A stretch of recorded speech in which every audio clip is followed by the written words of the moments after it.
Die Präsidentschaftskandidatin der US-Demokraten Kamala Harris und ihr frisch nominierter Vizekandidat Tim Walz sind bereits auf Wahlkampftour durch die besonders umkämpften Swing States in den USA. Dabei hat Tim Walz schon mal den Gegner ins Visier genommen und das Republikanerpaar Trump-Vance verlogen und elitär genannt. Trump ätzte seinerseits gegen das angeblich linksradikalste Duo überhaupt. Doch Harris scheint mit der Wahl ihres Vize doch einiges richtig gemacht zu haben. Es ist das Team, das die Demokraten erneut ins Weiße Haus führen soll. Kamala Harris und Tim Walz, die US-Präsidentschaftskandidatin und ihr Vize, bei ihrer ersten gemeinsamen Wahlkampfveranstaltung. Die Arena hier in Pennsylvania ist der Auftakt zu ihrer Tour durch die politisch besonders umkämpften Swing States. Ich stehe vor Ihnen, um Ihnen stolz mitzuteilen, dass ich offiziell zur Kandidatin für die Präsidentschaftswahl der Vereinigten Staaten ernannt wurde, verkündet Harris. Jubel brandet auf.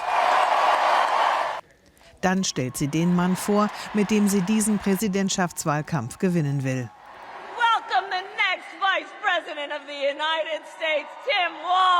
Heißen Sie den nächsten Vizepräsidenten der Vereinigten Staaten willkommen, Tim Walz.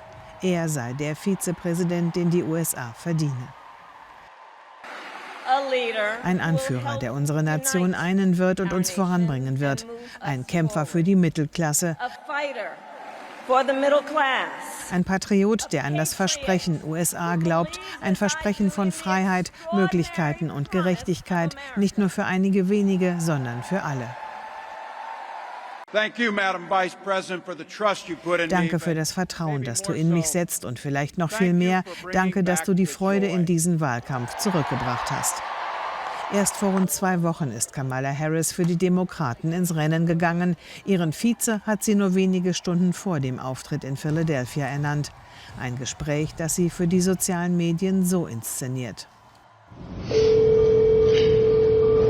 Hi, this is Tim. Hallo, hier ist Tim. It's Kamala Harris. Good morning, Governor. Hier ist Kamala Harris. Guten Morgen. Guten Morgen.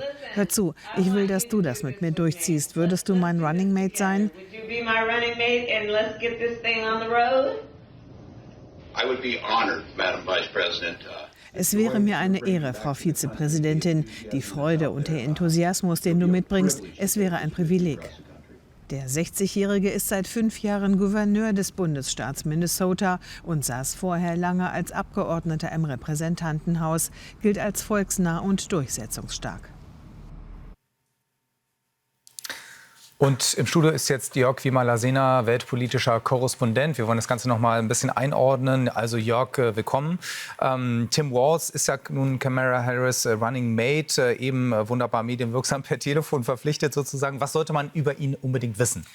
Also das ist der Gouverneur von Minnesota, aber vor allem ist er ein Normalo. Das ist jemand, der jagen geht, das ist jemand, der sich auf Volksfesten rumtreibt und da Süßigkeiten isst, der lustige TikToks macht mit seiner Tochter und deshalb eigentlich genau das Gegenteil von Kamala Harris, der ja mal nachgesagt wird, dass sie so der Washingtoner Elite angehören würde und er ist wirklich noch normaler kann man eigentlich nicht sein. Vor allem ist er aber auch erfolgreich und zwar sehr erfolgreich. Ne? Also er hat unter anderem kostenloses Schulessen eingeführt in Minnesota, gewerkschaftsfreundliche Reformen gemacht, College kostenlos gemacht für die Kinder von armen Familien und dabei auch erfolgreich mit den Republikanern zusammengearbeitet. Also von der Stellenbeschreibung her eigentlich genau das, was man sucht. Vielleicht nicht nur beim Vizepräsidentschaftskandidatin, sondern in anderen Konstellationen vielleicht sogar als Präsidentschaftskandidat. Also er ist aber dennoch, trotz dieser Erfolge eher unbekannt bisher. Woran liegt das? Warum hat er sich nicht mehr in Stellung bringen können? Das ist ein strukturelles Problem der Demokraten. Die Musik spielt in Washington. Die Hochburgen der Demokraten liegen halt im Nordosten der USA und im Westen der USA. Und man sieht ja auch, dass die letzten Präsidentschaftskandidaten der USA waren alle ehemalige Senatoren, also Leute, die man aus Washington kennt. Obama war Senator für Illinois, Hillary Clinton war Senatorin für New York, Kamala Harris war Senatorin für Kalifornien. Und da geht manchmal unter, dass es wirklich auch politische Talente gibt, gerade auch im Mittleren Westen und anderen Teilen der USA, die aber für die Demokraten sehr wichtig sind. Denn das sind republikanische Hochburgen. Aber es gibt zum Beispiel auch einen Gouverneur wie Andy Beshear, der der in Kentucky, ein tiefroter, konservativer Bundesstaat, da Gouverneur ist. Und diese Leute muss man natürlich mehr fördern. Das scheint jetzt jedenfalls ins Rollen gekommen zu sein. Nun klar, dass das Trump-Lager jetzt die Angriffe startet gegen Harris und Walz, also das linksradikalste Duo der US-Geschichte.